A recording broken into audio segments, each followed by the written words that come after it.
first sport ko before pickleball is basketball. Happened last year. I tore my ACL. So 1 year ako na bakante.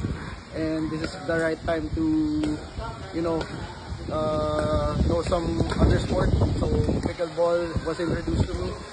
And found it very, very fun.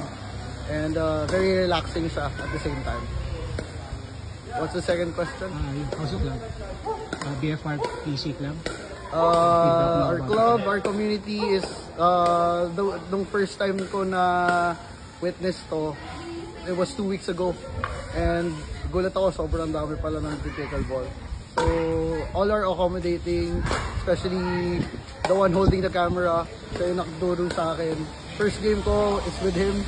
And right there and then, sobrang saya.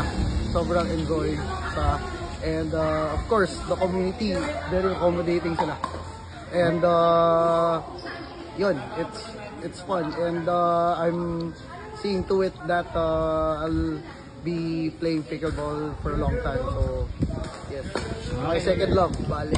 Okay. Thank you.